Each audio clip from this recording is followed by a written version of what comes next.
Pour eux, ce 80e anniversaire sera bien plus qu'une commémoration, plutôt un dernier rendez-vous sur les plages de Normandie. Les derniers survivants du D-Day sont presque tous centenaires.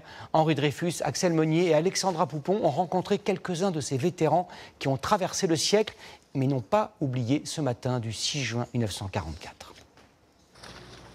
À cet instant, tous pensent à leur illustre prédécesseur. Ce matin, l'armée française s'est lancé un défi.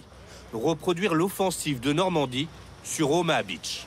Pour le lieutenant Jérémy, comme pour ses frères d'armes, cet exercice ne ressemble à nul autre. On essaie de s'imaginer ce qui ressortait il y a 80 ans avec les fortifications en phase 2, les positions tenues, les balles qui ricochaient sur les embarcations. Harold n'a pas besoin d'imaginer le débarquement, il l'a vécu. Cet Américain a 100 ans et sa promise 96. Ils s'entraînent à danser pour leur mariage, car samedi, au surlendemain du 80e anniversaire, les deux tourtereaux se diront oui, mais pas n'importe où. C'est un endroit cher à mon cœur, la Normandie.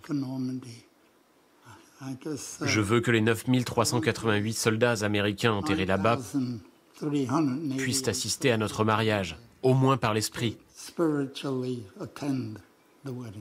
Harold s'était rendu en Normandie juste après le D-Day pour s'occuper des prisonniers américains. J'ai participé à la libération de beaucoup de gens, mais on a ramené des soldats dans des états terribles, très malades. J'ai vu des corps. C'était la première fois de ma vie que je voyais quelque chose comme ça. On n'était que des enfants qui auraient dû jouer au basketball ou au baseball et pas devenir des cadavres pleurés par leur mère. Bon, papa, je vais chercher ton déjeuner.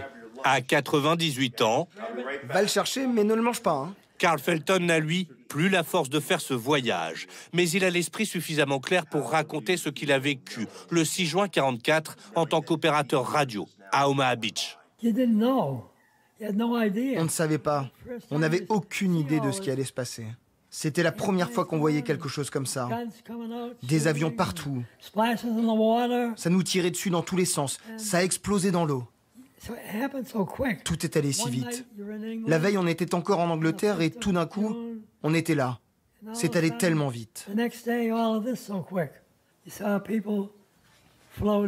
J'ai vu des corps flotter à la surface de l'eau, dans la Manche.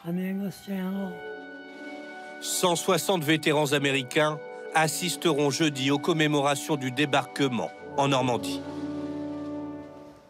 Et vous pourrez suivre ces cérémonies du débarquement jeudi dès 6 h du matin avec toutes nos équipes.